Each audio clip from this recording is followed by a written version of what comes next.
जय श्री राम दोस्तों। आज हम बात करेंगे पाकिस्तान के एक मौलाना की। वो मौलाना जो है वो थोड़े बिफर गए हैं आज के दिन में, और उनके बारे में मैं बता दूं, उनका नाम है मौलाना फजलुर रहमान। और ये पिछले 20 वर्षों से मैं देख रहा हूं कि जो पार्टी गवर्नमेंट में होती है वो उसी के साथ लग लेता है। आर्मी के बहुत नजदीक है, 1.5 साल से थोड़ा सा अलग थलग पड़े हुए हैं। तो भाई साहब, इन्होंने आर्मी के अगेंस्ट में बोलना शुरू कर दिया आज के दिन में।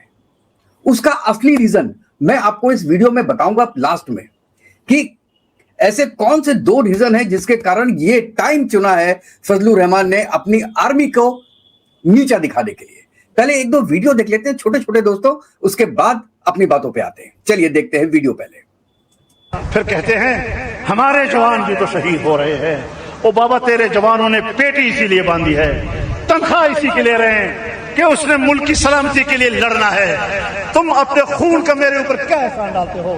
तुम मेरे खून पसीने के टैक्स से इसी बात की नहीं तो तनख्वाह ले रहे हो, लेकिन हमें कहते हो कि तुम लश्कर निकालो, तुम असलहा लेकर मुसल्लह गिरोहों के खिलाफ लड़ो।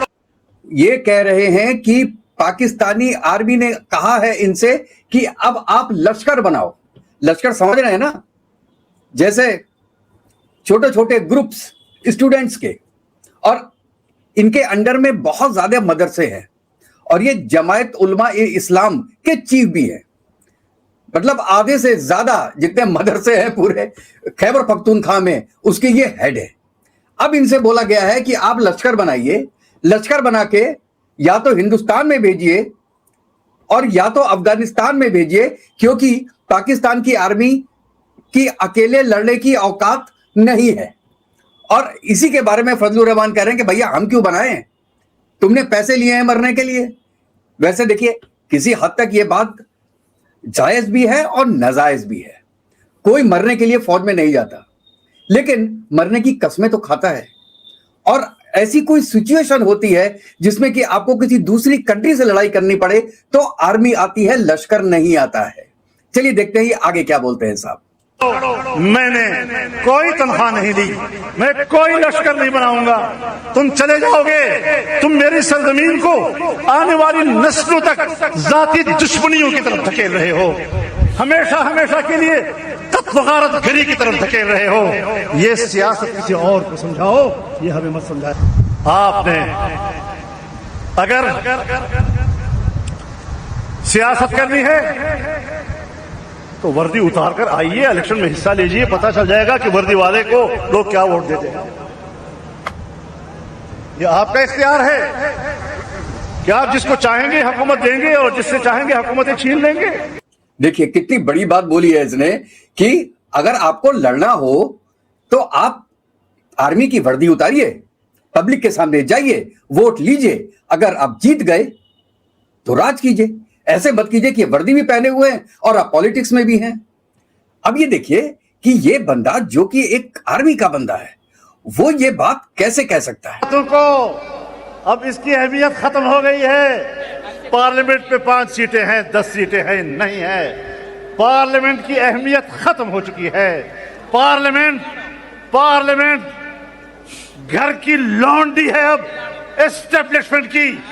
अब ऐवान की हैसियत नहीं, अब इस मैदान की अहमियत है, इस मैदान की हैसियत है। यह मैदान जिंदा है तो हम जिंदा हैं, तुम जानो और तुम्हारे ऐवान जाने। अय्याशियां करते रहो, हम तुम्हारे इस तरह के जाली ऐवानों को अपने ठोकर के नोक पर रखते हैं। आपको नोटिस भेजा गया क्या? आपको मिला? कोई नोटिस नहीं भेजा, जरूरत भी नहीं हो सकती, जरूरत भी नहीं होगी इंशाल्लाह। ये बाजू मेरे आजमा। अब ये देखिए, इनके ऊपर एक FIR कट चुकी है सेडिशन के केस पे, और कहते हैं कि बहुत जल्दी इनको गिरफ्तार कर लिया जाएगा।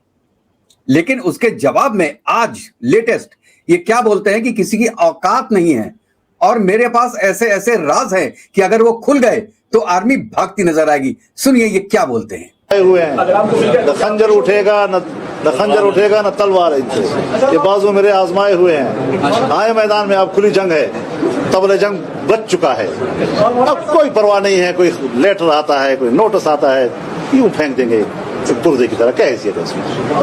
एक दफा नहीं मानना तो फिर नहीं मानना। जब मैदान में है तो फिर मैदान में है। फिर हमने ज़िया-उल हक के मार्शल लॉ को भी नहीं माना, परवाह नहीं की। और जब जनरल मुशर्रफ ने हमें अमेरिका के हाथों बेचा तो फिर मैदान में हम खड़े थे और जेलों में गए, लेकिन उसकी हमें परवाह नहीं की। हमें गुलाम बनाया जा रहा है, हम गुलामी बर्दाश्त करने के लिए तैयार नहीं। मेरे अकाबिर और असलाफ की तारीख आज़ादी के लिए जंग है। मीडिया पर पाबंदी लगाई गई है। एंकर्स जो है वो मैदान में चीख रहे हैं, हमें गिरफ्तार करो, हमें गिरफ्तार करो।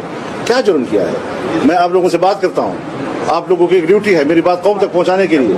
अभी आप मेरे से जाएंगे, पाबंदी लगा दी जाएगी कि ये प्रेस कॉन्फ्रेंस जारी नहीं करना। क्या आज़ादी है?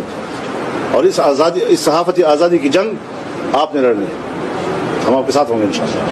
दोस्तों, आप यहां पे एक चीज देखिए, सडनली मौलाना फजलुर रहमान में इतनी हिम्मत कहां से आई। अब मैं आता हूं अपने पहले बात पे, जो मैं कहा 2 रीजन।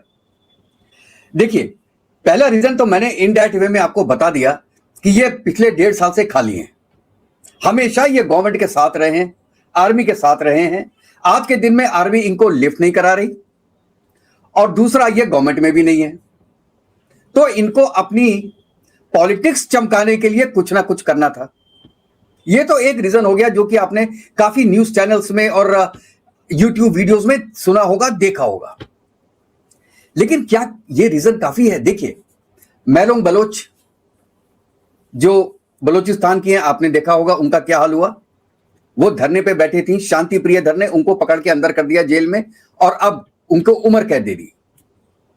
इमरान खान जो कि प्राइम मिनिस्टर थे पाकिस्तान के, उनको अंदर भेज के उनको मारने की प्लानिंग है। भुट्टो को तो मार ही दिया था। तो ये आर्मी पाकिस्तान की, ये इनका प्रेसिडेंट है, पहले भी करते आए हैं। तो फजलुर रहमान क्या चीज है? ये किस बात पे उचक रहे हैं? अब मैं आपको बताता हूं।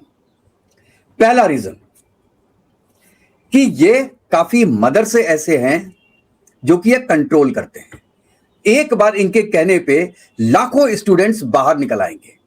और ये केवल ये आपका पख्तूनख्वा में नहीं है, ये बलूचिस्तान में भी है, सिंध में भी है और पंजाब में भी है।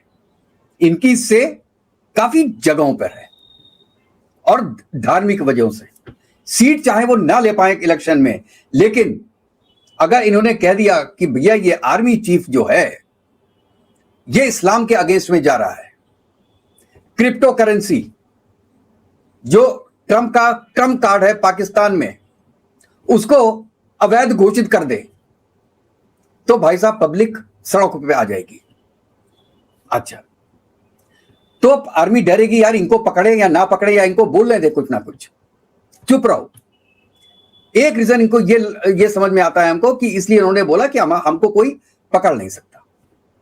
दूसरा जो मेन रीजन है वो ये है कि पाकिस्तान के आर्मी चीफ की पोजीशन आज के दिन में बहुत डाउन है। बलूचिस्तान घुस के मार रहे हैं, अफगानिस्तानी की टीएलपी भी घुस के मार रही है, पीओजेके में अराजकता फैली हुई है, आप देख रहे हैं। सिंध लड़ने को तैयार बैठा है। तो आसिम मुनीर की पोजीशन ऐसी हो गई है कि वो अपने घर में पराये से नजर आ रहे हैं। केवल फील्ड मार्शल का एक ओहदा लेने से आप सोचो कि आपकी इज्जत बढ़ जाएगी लोगों के बीच में, नहीं बढ़ेगी। वो इस पे मैं एक अलग से वीडियो बनाऊंगा कि जिस तरीके से मारपीट कर रहे हैं, कल को 30 लोगों को जेएनके में पीओजेके में मार दिया इन्होंने, पब्लिक क्या इनके साथ होगी? पूरे देश की पब्लिक केवल एक पंजाब को छोड़ के आसिम मुनीर के अगेंस्ट हो गई। इसका फायदा कौन उठाएगा? आर्मी में ही कुछ लोग होंगे जो कि आसिम मुनीर के अगेंस्ट होंगे। वो चढ़ा रहे हैं फजलुर रहमान को कि अब तुम ओपनली बोलो, हम देखते हैं आसिम मुनीर क्या करता है। और अगर आसिम मुनीर ने कुछ करने की कोशिश की तो वो मिल जाएंगे आपके फजलुर रहमान के साथ, जो ग्रुप ऑफ एक आर्मी ऑफिसर्स है जो कि अगेंस्ट में काम कर रहा है आसिम मुनीर के। और ये कहते हैं पहला निशानी है तख्ता पलट की पाकिस्तान में। तख्ता पलट वैसे तो एक गवर्नमेंट का होता है, लेकिन यहां पे जो आर्मी चीफ है वो ही गवर्नमेंट है, वो ही सब कुछ है पाकिस्तान में। तो इसलिए मैं कह रहा हूं कि उसका तख्ता पलट होने की पूरी तैयारी हो चुकी है, क्योंकि केवल एक यही एंगल बाकी था आपके इंडिया के साथ लफड़े लगे हुए हैं, ऑपरेशन सिंदूर अभी तक बंद नहीं हुआ, 2.0 कब हो जाए ये पता नहीं, अफगानिस्तान धो धो के मार रहा है, ईरान के साथ आपकी बन नहीं रही, ईरान और अमेरिका के बीच में जो पीस संधि थी वो फेल हो गई, आप उसमें बिल्कुल पूरी तरीके से नाकाम रहे। आपको एक पोस्टमैन का काम दिया था लेकिन आप वो भी ठीक से नहीं कर पाए, क्योंकि ना अमेरिका को अब आप पे विश्वास है, ना ईरान को आप पे विश्वास है। यार पोस्टमैन का काम भी ठीक से नहीं कर पाए, इसलिए जयशंकर साहब बोलते हैं ना, दलाली तो ठीक से कर लेते जिसमें तुमको महारत हासिल है, वो भी नहीं कर पाए। अब strike the iron when it is hot. आज ये घबराया हुआ है आसिम मुनीर कि अब मैं क्या करूं, और ऐसे वक्त में फजलुर रहमान को सामने करना ये क्लियर कट एक इंडिकेशन है कि कुछ बड़ा होने वाला है पाकिस्तान में।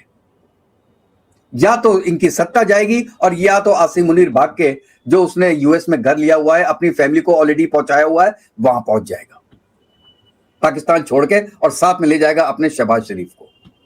और फिर इमरान खान आएगा बाहर जेल से, इलेक्शन होंगे, इमरान खान बनेगा प्राइम मिनिस्टर। यह मुझे लगता है कि एक प्लॉट हो रहा है आर्मी के पैरेलल ग्रुप का आसिम मुनीर के अगेंस्ट में। आगे देखते हैं दोस्तों कि यह होता क्या है। अभी तो सब अटकलें ही लग रही हैं, लेकिन मुझे बहुत पॉजिटिव फील आ रही है इसमें कि ये टाइमिंग क्यों चुनी है। 1.5 साल से बंदा चुप बैठा था और आज बोलना शुरू किया तो भाई साहब बड़ा अगेंस्ट आर्मी के बोलते ही जा रहा है। कह रहा है कर लो आके जो मेरा करना है, तुम कुछ नहीं बिगाड़ सकते हो मेरे पास तुम्हारे बहुत राज हैं, अगर मैंने राज खोलने शुरू कर दिए तो तुमको भागने की जगह नहीं मिलेगी। आप दोस्तों इसके बारे में क्या बोलते हैं, अपनी राय जरूर दीजिएगा इसके बारे में। और जाने के पहले मैं इसका छोटा सा वीडियो बस आपके लिए लगाऊंगा, वो आप जरूर देखिएगा दोस्तों। तो शहीद हो रहे हैं, ओ बाबा तेरे जवानों ने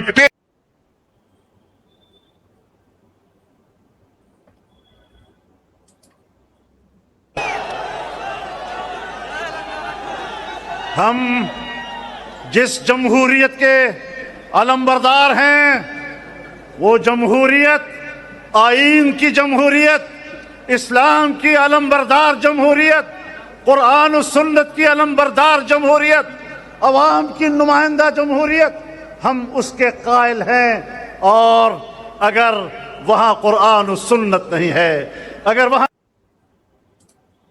तो दोस्तों आप अपनी राय जरूर बताइएगा और फिर नेक्स्ट वीडियो में मिलते हैं। तब तक के लिए जय हिंद, जय भारत, वंदे मातरम। खुश रहिएगा दोस्तों, स्वस्थ रहिएगा।